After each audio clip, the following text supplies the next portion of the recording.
আসসালামু আলাইকুম। আমার এখানে বাছুর হয়েছে দুইটা, গাভী দুধ দেয় তিনটা, দুইটা বাছুরে তিনটার এন থেকে যাই দুধ খাইতেছে। এগুলো কোনটা কার মা এগুলো বাস বিচার করে না, যার কাছ থেকে মন চাইতেছে এখান থেকে দুধ খাইতেছে। যে তিনটার কাছ থেকে দুধ খায়, আর তিনটাই কোনটা কার কোনটা বাছুর এগুলো দেখে না, তিনটাই দেয় দুধ খাওয়ার জন্য। এটা কিন্তু বাছুর না, এটা 7 মাস হয়ে গেছে, 8 মাসে পড়ছে এটা দুধ দেবে, কিন্তু এখনও এটার কাছ থেকে দুধ, এই দুইটা বাছুরেই এটার কাছ থেকে যায় দুধ খায়। তো আর প্রচণ্ড গরম পড়ছে, কারেন্ট চলে গেছে। এখন আমি এইমাত্র গাভিগুলো সবগুলো ভিজাই দিলাম। এটা 7 মাসের প্রেগনেন্ট চলতেছে। গরম একটু বেশি, প্রেগনেন্সি অবস্থায় গরম বেশি থাকে, তো এগুলো প্রচুর গরম পড়ছে আজকে। মাত্র ভিজাইছি আর কারেন্ট চলে গেছে।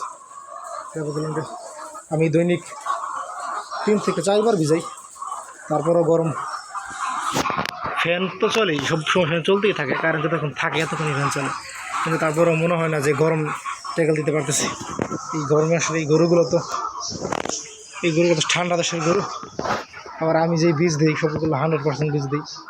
এইটা 100% বীজ, এটা দিচ্ছি ব্রাকের 332 নম্বর সারের একেবারে 100% বীজ দিচ্ছি আমি। তো এগুলো প্রচুর গরম, বাছুরগুলো বেশি গরম, সব ভিজেছি। এই অল্প বাছুর তাও এগুলো ভিজাই দিলাম।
আসসালামু আলাইকুম।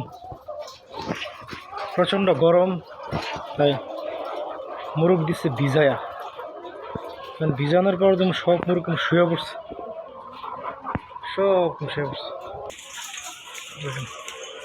মুরগ এত শান্ত তো এই মুরগ থাকে না। ভিজায় কি ভুল করলাম নি, সব মুরগ শুয়ে পড়ছে, কোনো লড়াছড়া নাই, কোনো নাই। গরমে না যতটা কাহিল হয়েছে, তো মুরগ ভিজায় দিয়ে আর বেশি কাহিল হয়েছে। এটা আবার কোন সমস্যা হইল?